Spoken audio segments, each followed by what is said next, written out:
अभी साथियों आप स्क्रीन पर देख सकते हैं हमने एक ऑफिशियल वेबसाइट ओपन कर रखा है और ये जो वेबसाइट है साथियों नॉर्थ सेंट्रल रेलवे की ऑफिशियल वेबसाइट है जिसमें आईटीआई पास छात्रों को मौका दिया जा रहा है। यदि आपके पास आईटीआई का क्वालिफिकेशन है और वैसे भी छात्र जो इस वीडियो को देख रहे हैं, यदि आप आईटीआई पास आउट हैं और आपका आईटीआई का रिजल्ट आ चुका है तो आप इस फॉर्म को अप्लाई कर सकते हैं। अब इसके बारे में आपको डिटेल में जानकारी देने वाले कब से ये फॉर्म भरने वाला है और फॉर्म भरने की इसकी अंतिम तिथि क्या है, तो सब कुछ आपको यहाँ पर ही जानकारी देखने को मिल जाती है। यहाँ पर आप स्क्रॉल करते हुए नीचे आ जाते हैं साथियों, तो यहाँ पर आपको रजिस्ट्रेशन करने का ऑप्शन देखने को मिल जाता है और यहाँ पर ये जो फॉर्म है साथियों कब से भरना स्टार्ट हुआ है और फॉर्म भरने की जो अंतिम तिथि है वो आपको देखने को मिल जाती है, जो कि 15 अक्टूबर 2024 तक ये फॉर्म आपका अप्लाई किया जाएगा। इस बात को आप ध्यान रखिएगा। इसके बाद साथियों आप नीचे आ जाते हैं, तो यहाँ पर आप यदि रजिस्ट्रेशन कर लेते हैं तो यहाँ पर लॉगिन का ऑप्शन आपको देखने को मिल जाता है। तो सबसे पहले आप इसके बारे में जान लीजिए किस तरह की वैकेंसी है, टोटल इसमें कितनी सीट खाली है। तो इसका आप जब नोटिफिकेशन डाउनलोड करेंगे, नोटिफिकेशन डाउनलोड करने के लिए आपको करना क्या है, यहाँ पर आपको डाउनलोड नोटिफिकेशन का ऑप्शन देखने को मिल रहा है। सिंपली आप इसी पे क्लिक करेंगे तो आपका नोटिफिकेशन डाउनलोड हो जाएगा। वेबसाइट का लिंक आपको डिस्क्रिप्शन बॉक्स में मिल जाएगा। अब यहाँ पर जैसे आप नोटिफिकेशन डाउनलोड कर लेते हैं साथियों, तो यहाँ पर आपको इसके बारे में डिटेल में जानकारी देखने को मिल जाती है। रेलवे रिक्रूटमेंट सेल के अंतर्गत एनसीआर का नोटिफिकेशन है जिसका लोकेशन आपको प्रयागराज देखने को मिल जाता है, जिसका फॉर्म भरना स्टार्ट होगा साथियों, जो कि यहाँ पर आप डेट देख सकते हैं और यहाँ पर 16 सितंबर 2024 से इसका फॉर्म भरना स्टार्ट हुआ था और फॉर्म भरने की जो अंतिम तिथि है वो 15 अक्टूबर 2024 है। तो अभी आपके पास समय है, यदि आप इस फॉर्म को अप्लाई करना चाहते हैं तो अप्लाई कर सकते हैं। वहीं आप यहाँ पर नीचे आ जाते हैं तो यहाँ पर कितनी सीट खाली है इसके बारे में आपको जानकारी देखने को मिल जाती है। तो साथियों यहाँ पर आप सीटों की संख्या देख सकते हैं, 1600 प्लस यहाँ पर आपको सीटें देखने को मिल जाते हैं, जिसमें आप किसी भी राज्य के अंतर्गत आते हैं इसमें आप अप्लाई कर पाएंगे, जिसमें अलग अलग वर्कशॉप में अलग अलग सीटों की संख्या आपको देखने को मिल जाएगी। तो चलिए यहाँ पर बात कर लेते हैं इसकी एलिजिबिलिटी कंडीशन के बारे में कि यहाँ पर अप्लाई करने वाले छात्रों की क्या यहाँ पर कंडीशन होनी चाहिए। तो सबसे पहली कंडीशन ये होनी चाहिए कि आपका जो उम्र कंप्लीट होना चाहिए वो 15 साल कंप्लीट होना चाहिए, जो कि आप यहाँ पर पढ़ भी सकते हैं, लिखा भी गया है। जो एप्लीकेशन है वो उसमें जो कैंडिडेट का जो यहाँ पर कंप्लीट उम्र होना चाहिए वो 15 साल होना चाहिए और ज़्यादा से ज़्यादा आपका 24 साल होना चाहिए, इससे ज़्यादा आपका नहीं होना चाहिए। और जो आपका उम्र मिलाया जाएगा वो 15/10/2024 की डेट से मिलाया जाएगा, जिसमें यदि आप एससी एसटी या ओबीसी के छात्र हैं तो आपको इसमें छूट देखने को मिल जाती है। यहाँ पर आप ध्यान से देखिएगा, जहाँ पर आपको एससी एसटी के लिए 5 साल की छूट देखने को मिल जाती है। यदि आपका एससी एसटी कैटेगरी है तो 5 साल की छूट है और यहाँ पर यदि आप ओबीसी कैटेगरी के अंतर्गत आते हैं तो 3 साल की छूट आपको देखने को मिल जाती है। वहीं साथियों आप यहाँ पर नीचे आ जाते हैं तो यहाँ पर आपको एज में और भी बहुत सारे छात्र हैं जैसे कि पीडब्ल्यूडी के जो कैटेगरी के अंतर्गत आते हैं उनके लिए यहाँ पर अलग छूट है, एक्स सर्विसमैन के अंतर्गत आते हैं उनके लिए यहाँ पर अलग छूट है। तो सब कुछ जानकारी आपको यहाँ पर देखने को मिल जाती है, तो यहाँ पर आप देख सकते हैं। और यदि आपको उम्र के बारे में समझ में नहीं आ रहा है कि हमारा उम्र कंप्लीट है या नहीं कंप्लीट है, तो एक यहाँ पर कैटेगरी इन्होंने दे रखी है, जैसे कि जनरल की बात करें तो 15/10/2000 के और 15/10/2009 के बीच यदि आपकी जन्म तिथि है तो आप अप्लाई कर पाएंगे। उसी तरह यहाँ पर S C S T OBC के बारे में भी बताया गया है, जिसको पढ़कर आप यहाँ पर देख सकते हैं।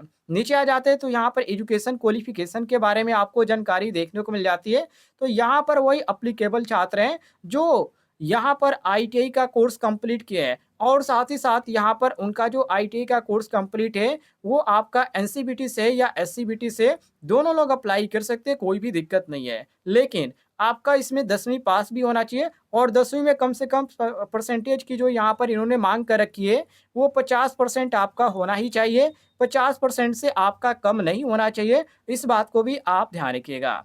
इसके बाद आप नीचे आ जाते हैं साथियों, तो यहाँ पर जो आपको ट्रेड देखने को मिल जाते हैं मैं आपको जूम करके दिखा देता हूँ। देखिए यहाँ पर ध्यान दीजिएगा, यहाँ पर फिटर है, यहाँ पर प्लम्बर है, दो ट्रेड आपको इस तरह देखने को मिल जाते हैं। इसके बाद वेल्डर ट्रेड है और यहाँ पर मैकेनिक कम ऑपरेटर इलेक्ट्रॉनिक कम्युनिकेशन सिस्टम भी देखने को मिल जाता है। यहाँ पर आपको ऑर्बिटर वाइंडर भी देखने को मिल जाता है, हेल्थ सैनिटरी इंस्पेक्टर भी देखने को मिल जाता है। नीचे आ जाते हैं साथियों तो मशीनिस्ट और यहाँ पर आपको multimedia and web page designer का भी पोस्ट देखने को मिल जाता है। कारपेंटर है, एमएमटीएम है और यहाँ पर इलेक्ट्रीशियन है, क्रेन ऑपरेटर का पोस्ट है। इसके बाद यहाँ पर आप देखिए पेंटर जनरल है और यहाँ पर ड्राफ्टमैन सिविल है, मैकेनिक डीजल है और यहाँ पर आपको स्टेनोग्राफर हिंदी और इंग्लिश दोनों क्रम वाइज देखने को मिल जाता है। इसके बाद यहाँ पर information and communication technology system maintenance है और यहाँ पर आपको स्टेनोग्राफर हिंदी देखने को मिल जाता है, जिसके बारे में मैंने आपको अभी बताया। इसके बाद 10वें नंबर पे आपको वायरमैन, टर्नर और यहाँ पर ब्लैक स्मिथ और यहाँ पर computer operator and programming system programming assistant COPA के छात्र भी अप्लाई कर सकते हैं। तो काफ़ी आपके लिए अच्छा यहाँ पर मौका मिल रहा है यदि आप अप्लाई करना चाहते हैं तो। फॉर्म भरने की डेट मैंने आपको पहले ही बता दी, जो कि ये फॉर्म आपका 14 सितंबर से भरना स्टार्ट हुआ है और 15 अक्टूबर तक भरा जाएगा, जो कि आपके पास समय है। यदि आप अप्लाई करना चाहते हैं तो अप्लाई कर सकते हैं। वहीं साथियों आप यहाँ पे नीचे आ जाते हैं तो इसके बारे में आपको और भी जानकारी देखने को मिल जाती है कि इसमें कंडीशन क्या रखी गई है। तो यहाँ पर जितने भी छात्र फॉर्म को अप्लाई कर रहे हैं, यदि एप्लीकेशन फीस की बात करें तो आप ध्यान से समझ लीजिएगा।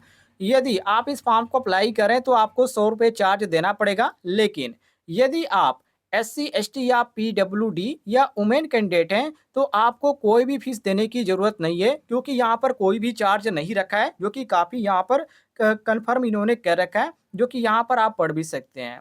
नीचे आ जाते हैं तो ये जो वेबसाइट है यहाँ पर आपको देखने को मिल जाता है कि यहाँ से फॉर्म भरा जाएगा, जिसके बारे में इन्होंने यहाँ पर दिखा रखा है कि www.rrc.ryg.org की ऑफिशियल वेबसाइट है, वहीं से ये फॉर्म अप्लाई किया जाएगा। पेमेंट करने की इन्होंने बहुत सारे तरीके दे रखे हैं, जैसे कि आप यहाँ पर देखिए, यहाँ पर debit card, credit card, internet banking, बहुत सारे यहाँ पर पेमेंट की प्रक्रिया है। कोई भी आपको घबराने की जरूरत नहीं है, आप पेमेंट कर पाएंगे। नीचे आ जाते हैं साथियों, तो यहाँ पर आपको जो देखने को मिल जाता है, इसमें अलग अलग ट्रेडों की संख्याओं के साथ अलग अलग वर्कशॉप में जितनी यहाँ पर संख्या खाली है, सब कुछ आपको जानकारी देखने को मिल जाता है। जैसे कि यहाँ पर बात करें तो देखिए, यहाँ पर आपको जो देखने को मिल जाता है साथियों, यहाँ पर देखिए स्लॉट फॉर द ईयर 2024 और 2025 के अंतर्गत प्रयागराज डिवीजन में आपको यहाँ पर इतनी, यहाँ पर 364, एक यहाँ पर डिवीजन में इतने, यहाँ पर आपको 364 सीटों की संख्या देखने को मिल जाती है, जिसमें यहाँ पर मैकेनिकल वाले अप्लाई कर पाएंगे। मैकेनिकल डिपार्टमेंट की इतनी है। इलेक्ट्रिकल में आप देखेंगे तो इलेक्ट्रिकल में यहाँ पर 339 है। उसी प्रकार यहाँ पर एक और आपको देखने को मिल जाता है डिवीजन, जो कि झांसी डिवीजन है। झांसी डिवीजन में साथियों टोटल यहाँ पर सीटों की बात करें तो इसमें 497 आपको टोटल देखने को मिल जाता है। काफ़ी अच्छी बात इन्होंने कह रखी है। यहाँ पर हर एक डिवीजन में आपको संख्या यहाँ पर दर्शाया जा रहा है कि आप किस में यदि अप्लाई करते हैं तो आपको काफ़ी ज़्यादा चांस मिल सकता है, क्योंकि यहाँ पर संख्याओं के आधार पर बहुत सारे छात्र अप्लाई करते हैं कि इसमें संख्याओं के पोस्टों की संख्या ज़्यादा है तो इसमें हम अप्लाई करेंगे। उसी प्रकार ये सभी जानकारी आप यहाँ पर देख सकते हैं, सब कुछ इन्होंने कन्फर्म कर रखा है। तो आप नोटिफिकेशन डाउनलोड कर लीजिएगा, लिंक आपको डिस्क्रिप्शन बॉक्स में मिल जाएगा। और कोई भी आपको कन्फ्यूजन होता है इस वैकेंसी के बारे में तो कमेंट बॉक्स में पूछ लीजिएगा, आपको जानकारी मिल जाएगी।